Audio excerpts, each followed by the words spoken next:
Hey everybody, Ryan McCaffrey with IGN, joined by fellow IGNer Hey, buddy. John Ryan. Hi there. Hi. Homefront: The Revolution is a major first-person shooter that is on the way very soon. For sure. If you played the first one, you'll know that it is a bizarre alternate future timeline wherein North Korea conquers America. Yes. Yeah, I reviewed the first game, and the first Yeah. game is widely criticized, I think a little bit unfairly. So Yeah. the first game, it had a lot of great ideas in it.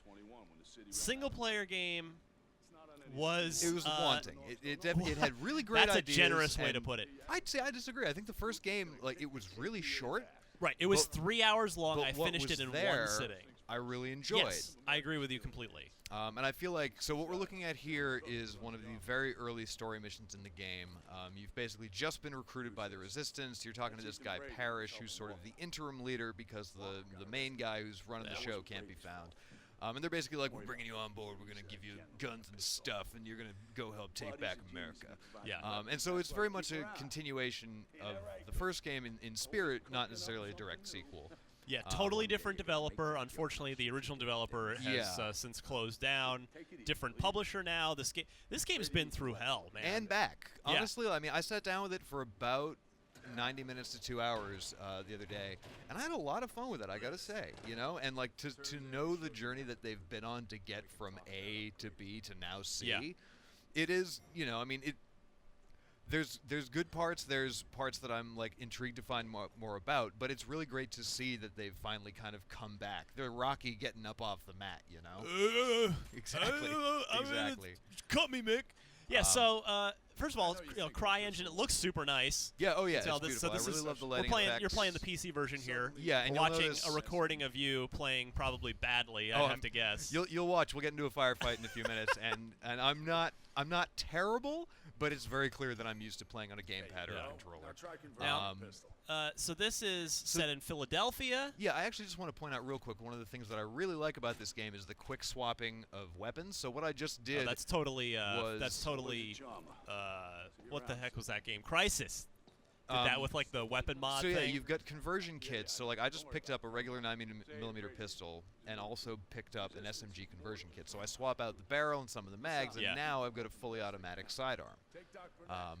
And you can do this with almost any weapon. If you want to pick up an M4, you want a nice marksman rifle, that's totally cool. Or you can spend a few bucks in in-game currency, get yourself a couple of add-ons for it, and all of a sudden, bam, you've got a fully loaded assault rifle.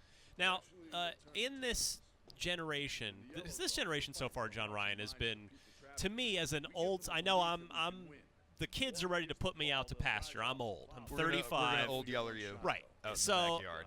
no, Ma, he's my editor. I'll do it. That'll be me in about 2 Yeah. years. So I have really always prefer a good single-player shooter.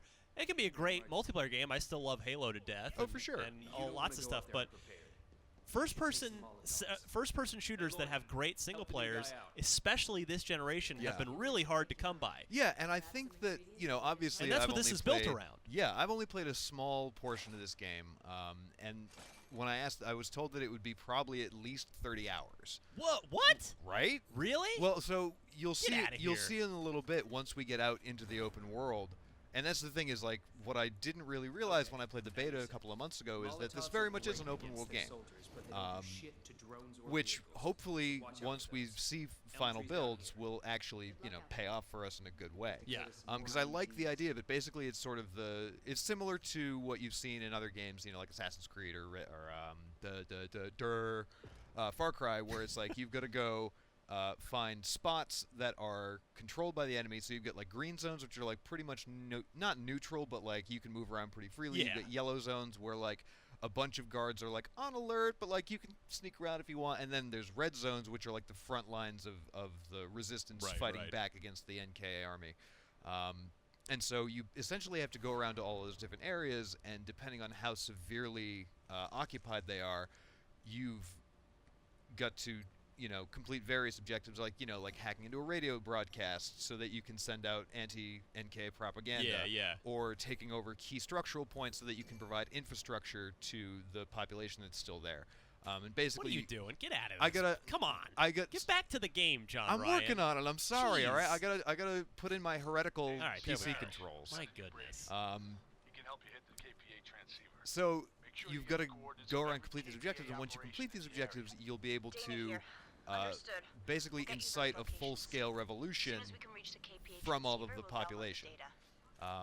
So I think it could be really interesting. Hopefully it's not going to become like in cases like The Division, where it's like, all right, we've got to go rescue this city neighborhood, and then you just end up doing the same side mission 5 times in a row. Yeah. It looks like I spent a little bit of time darting around the map, and it looks like there's a decent amount of diversity to the types of side missions and the types of activities that you'll have to do. Yeah, I'll tell you an interesting story that's just as in the weird thing of sometimes our jobs are very interesting in a strange way. This game was first revealed at a pre-E3 judges event 2 years ago, which I was at. I played the vertical slice of this. And how was that? Before all the Crytek publisher shenanigans. Right. And what's very interesting is it's definitely retained much of the same spirit. It's still Philadelphia, it's still the same.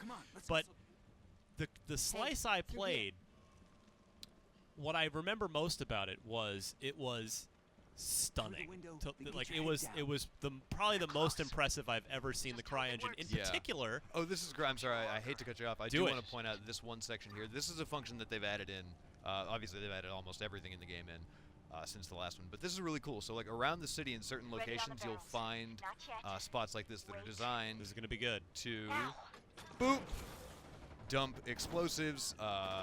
Piles of bricks and stuff all over your enemy, so you can very easily. Oh, that's cool. I like that. So you can lay traps all over the place. Like if you, one of the great things is when you're running around exploring the open world. Like if you see a convoy rolling your way, and you just kind of freak out because you don't really know what to do when you've got 6 APCs and like 12 dudes coming at you, and it's literally just you on your own 2 feet.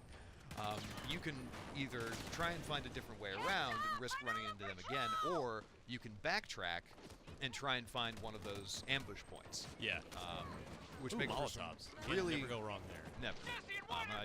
I will say I love the fire and lighting effects. It looks real nice. But so it's really cool to see, especially when you're able to recruit other Resistance members to fight with you, how you can set and then spring those traps for the rest of the NK. I think that's going to be super cool. Hopefully it's something that's a little bit more widespread than just the slice that we've checked out today. Yeah, I really like this game on paper, and I want it to be good. Me too. When it comes out. I haven't. I haven't played it yet. This is me watching you play is the close.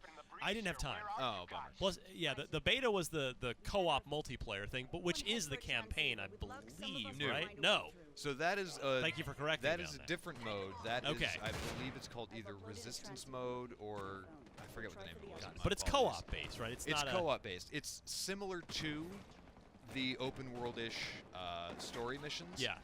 But it's you 4 friends, and you essentially just have to undertake. You and 3 friends. You and 3 friends. You and 3 friends going on various missions together. Okay. So this is a little section of the map right here. If I pull back a little further, you can see that it's actually much, much bigger than that one tiny little slice. Oh, right, and I have a motorbike here. Oh, sweet. Yeah, you get motorcycles. You can ride all over the place. So this is, now, it's funny, the point I was going to make earlier was, this is a different developer than the first game, and the real strength of the original Homefront was it had this vehicle, they saw me. very vehicle-based multiplayer, like right. a big-scale, vehicle-centric multiplayer mode. And these, I guess I wouldn't call it an irony, but I guess maybe on paper sad thing about Homefront: The Revolution, different developer. That's gone away. There is no competitive multiplayer. Not that I'm aware of it whatsoever. And as far as I know, there aren't. But yeah, this see here with the motorbike, and I know there is drone stuff, right, where you can drive around like little you RC get, like, cars. RC cars and stuff. That returns from the first one. There are at one. least little flavors of that vehicle stuff in this game. I really loved the first game's multiplayer in the sense that it was like a combination of, because your infantry combat felt like a combination, like almost like Call of Duty, where it's very close quarters, very fast paced, but then you pulled back a little bit, and it felt somewhere between COD and Battlefield. Yeah, it wasn't as massive as Battlefield, but it was also not as close knit as. And the Call of first Duty. game, it was a while ago. I mean, I would almost make the argument that it was ahead of its time. For sure. The first Homefront. So here, what we have to do is essentially, hack into a network, and then that will open up more of the map for us to explore. I'm playing on PC, and to be honest, this particular minigame on PC felt a little bit weird, but maybe it's just because I haven't used a mouse in a while, so I just failed. Damn it, John Ryan. I know. You I'm had the one worst. job! I know. But so this is the sort of quick objectives that you'll see that will help you take over more and more of an area. 2011, I just double-checked, was the first Homefront, so it's over 5 years now between Homefronts. Yeah, and to that point, like as much as I did love the multiplayer in the first one, I also really, really, really enjoyed my time in the beta, leveling up, creating my own character, and as you can see here, the world is opening up, and getting to explore a little bit of that, the sections of the world that they had opened up in the beta. Whether or not that remains an open world experience or not for like the multiplayer component of this, which I'm not sure whether or not it will. I don't really know much about how the multiplayer is going to work. But I'm interested to see where that goes and how it all works out. You know what else? This is real quick before we wrap up. This is giving me a little bit of a vibe of Metro 2033. For sure. Like a sort of a little RPG tilt to it. So when the first section of the game, like when you first actually get to take control of your character, honestly, when I first walked outside into the streets that are controlled by the North Korean army, it legit felt like when I walked out of the subway station in City 17 in Half-Life 2. Because it was just one of those moments of like, I know this land, I know what this is supposed to look like, none of this looks like it should.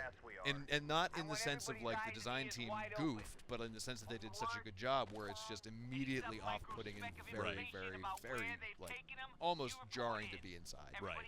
Loud and clear. So yeah. So this is Homefront: The Revolution. It's out in May.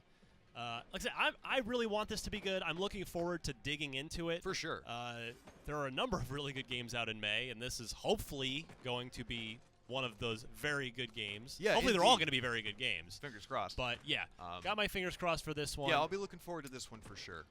If you Especially like me, when I'm collecting all these items. Yeah, if like me, you've been missing a good single-player first-person shooter this generation, this one is for you. So for much more on Homefront: The Revolution, including our review coming up very soon right here on IGN.